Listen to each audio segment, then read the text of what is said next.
Hi everyone, I just felt after making my last video that I just wanted to get a bit comfy and have a quick chat with you about the PhD, about my thoughts about being a PhD student and the creative process and stuff like that. So I think this is going to be relatively short and kind of informal. I haven't thought about this or made any notes or anything. The first thing, there's kind of two sides to this, right?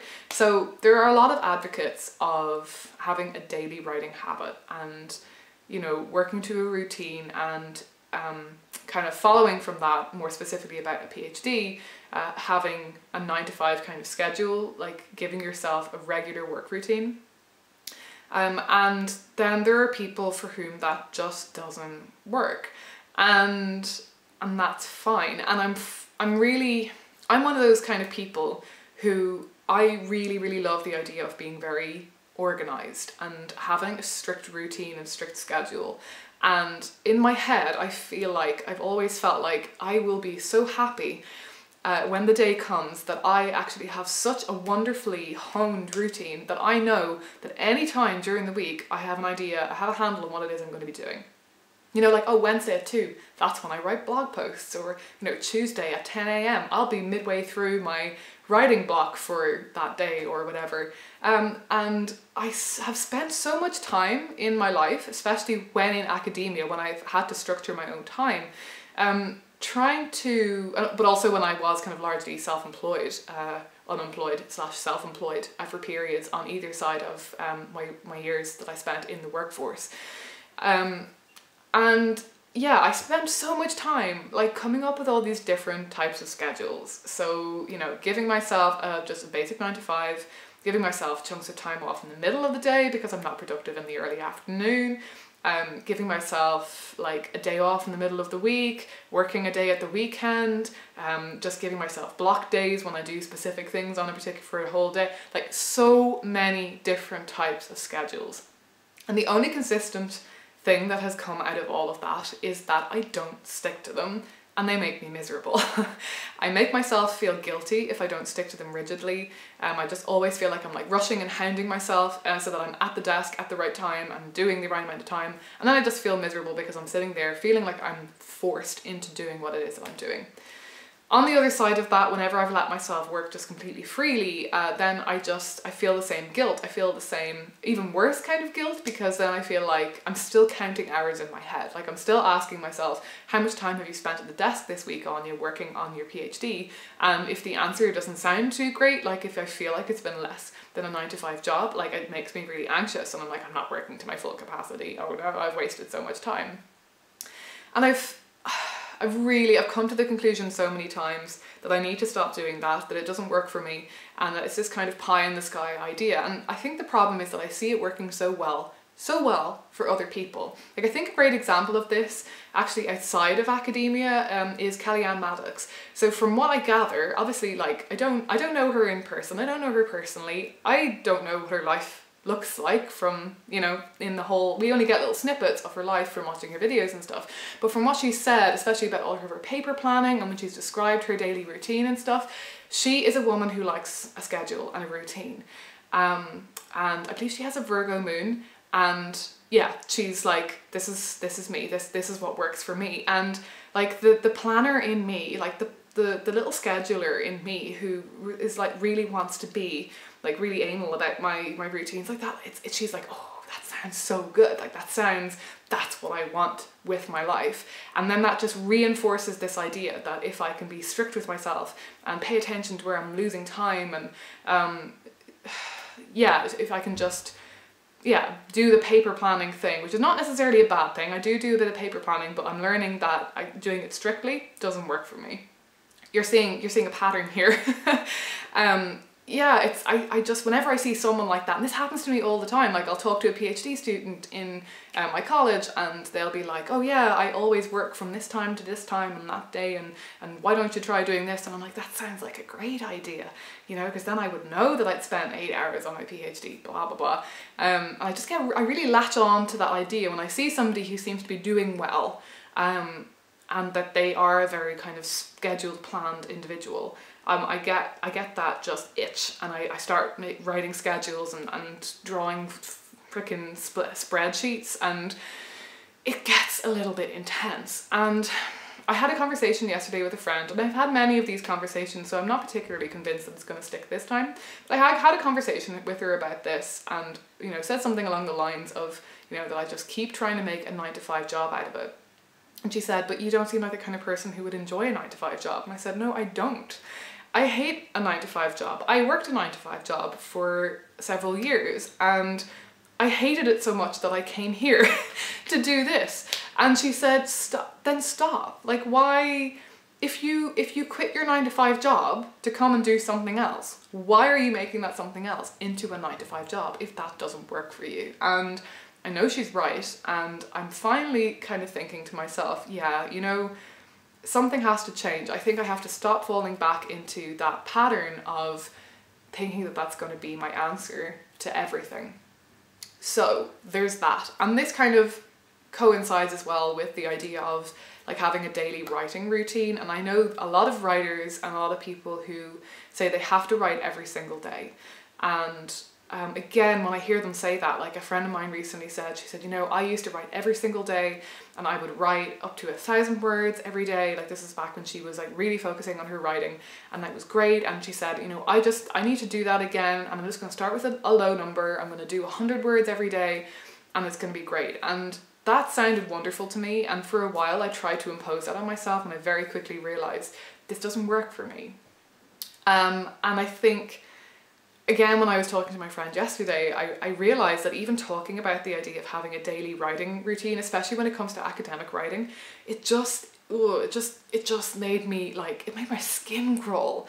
You know, the idea, because she was saying, oh yeah, those kind of people who are like, well, every day from 9 a.m. to 11 a.m. I sit down and I write, and I was just, it gave me the heebie-jeebies when she said it like that, like when she said it in a kind of negative way, because she's a person who needs to give herself space. And that's what I'm coming to. I'm coming to the realization that there are people who need structure, and they need to impose that structure on themselves in order to be productive. They need to get themselves into a habit and a routine where they sit their ass down and they do the thing, and they know when they're doing the thing, and that works for them, it makes them happy, it makes them productive, etc. And then there are people who need to impose space, who need to impose a certain amount of a relaxed attitude on themselves, like whether it's a work routine or whether it's just around your kind of spare time when you're kind of working towards doing creative work in your spare time.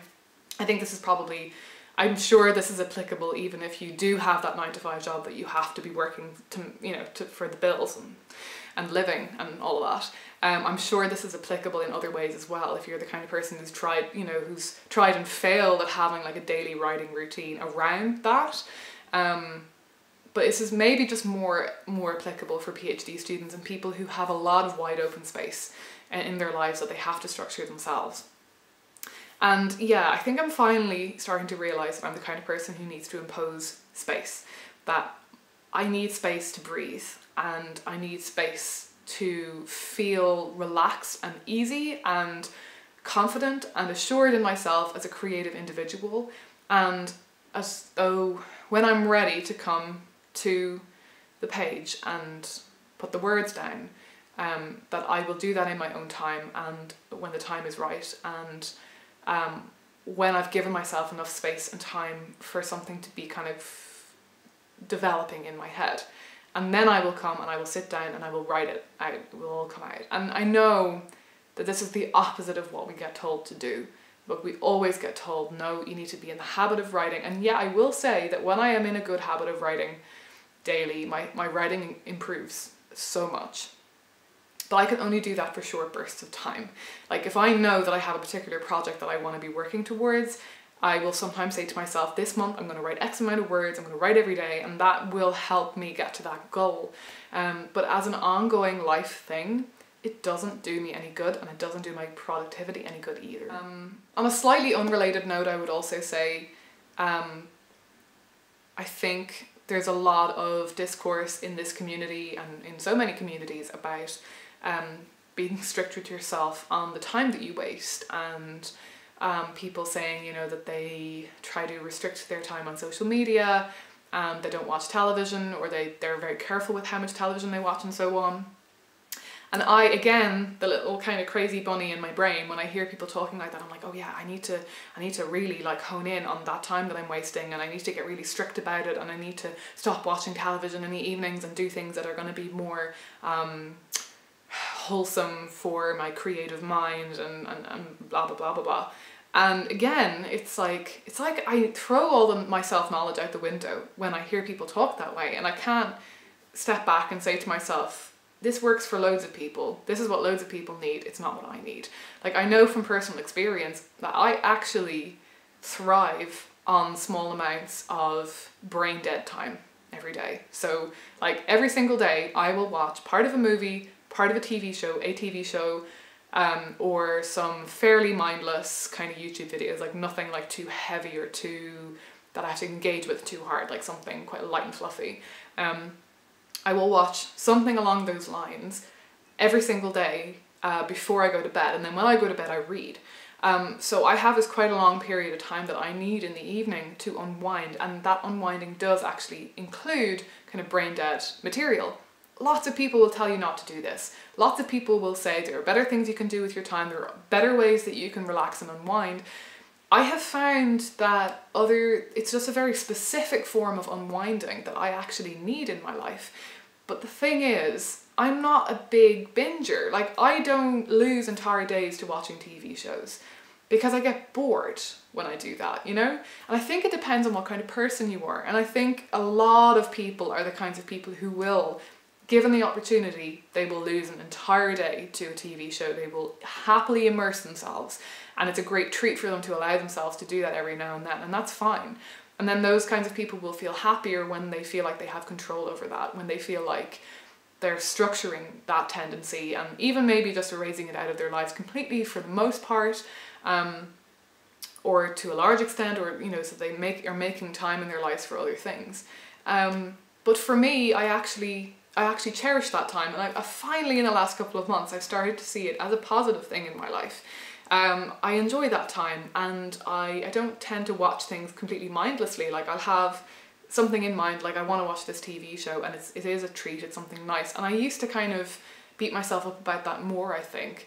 And I am a little bit more mindful about how much time I sink into that kind of activity, and the extent to which, when I'm feeling low, that I let myself just escape into that state too much, and don't let myself do other things. But yeah, I'm finally realizing that when I go into that crazy kind of schedule all my time, cut out all of that kind of brain dead imbibing entertainment time, you know, cut that all out, and productivity, write every day, do this every day, run every day, yoga every day, everything every day, all the time, go, go, go, go.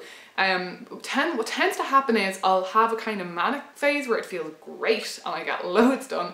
2 weeks in, I crash and burn, and then I go through several months of abject depression. And that's my pattern. And it's come to my attention finally that it's a massive trigger for me, getting too restrictive. And I guess maybe it's like people who have issues, say, with eating, that it might be a great thing for some people to be really careful about what they eat and pay attention to it and have a food diary and blah, blah, blah, blah, blah. But we know that for somebody who has a history of an eating disorder, and so on, who has certain tendencies towards food, that actually being strict and controlling like that can be a very negative thing. And we have to sometimes nurture ourselves and be careful with ourselves, cradle ourselves and protect ourselves, bubble wrap ourselves from that kind of tendency, and recognize when it does tend towards the unhealthy. And it's very easy, I think, to look at a certain pattern of behavior in other people and say, but they're also happy doing it, like that, it really helps them to be healthy and productive or creative or whatever it is. So surely it should help me. But, you know, we're all individual with individual habits and tendencies and backgrounds and histories, and we've all been hard on ourselves in the past in different ways. And sometimes it's really just a case of acknowledging that and acknowledging the ways in which we're too hard on ourselves, and the ways in which that actually moves completely away from self-love into self-harm. And yeah, I mean, I'm still figuring out the best way for me to be productive and creative. I'm not gonna lie. Like, I have not been feeling on top of that. I've not been feeling in flow. I've not been particularly happy with my creative output in any way, shape or form in the last several years. But I've also been struggling with my mental health a lot as well. Now, those two things are probably related. But I think I've always had it in mind that if I only just got it all sorted out and managed to be strict enough on myself, that it would finally all sort itself out. And I'm finally kind of realising, no, I think if anything, I need to take my foot off the pedal more. I need to back off on myself more. Because in the end of the day, I know I will get bored. If I sit around and do nothing for long enough, I'll get really bored. And I'd rather get bored than get anxious. I'd rather allow that space than feel guilty about it. Yeah, I don't know if that's going to have been helpful. I think that went in a direction I wasn't expecting it to go in. I don't know if people can relate and if this is something you need. And, you know, there's a little bit of me that kind of almost was afraid of making this video because I feel like I'm afraid of enabling other people's bad habits. And then I realised, well, that's because I'm afraid of enabling my own bad habits. And I think I really need to kind of let go of that kind of thinking. And, you know, the worst thing that can happen is I finally managed to live in such a way that I'm not controlling my habits in the way that I think I should be. That I am giving myself that time and space that I need in an open kind of flowing schedule, free-flowing schedule. And then the worst case thing that can happen is I realise that it really doesn't work and that I was wrong, and then I kind of move on to the next idea. But I think this is the one thing that I've never really tried. Like, I've never really properly tried to be to completely take my foot off the pedal, like I said. And yeah, in a way that wasn't just like me taking time off, which is a completely different thing because then you go into a different mindset. So yeah, I'm gonna stop rambling now. I hope that this was helpful in some way. If anyone has any suggestions or thoughts, then do let me know. Yeah, I'd be interested to know, like, what works for you. Do you need to have a daily writing habit and a daily everything habit, or does the thought of that actually just make you feel a bit ill? Like, I have a dual reaction to that. Like, part of me just feels like, yeah, that's what I need to do that, and it's this like energized bunny like going yes, and then the other side of me is going, oh god, that just makes me feel guilty and awful. Like, I should have had a daily writing habit forever and I haven't. And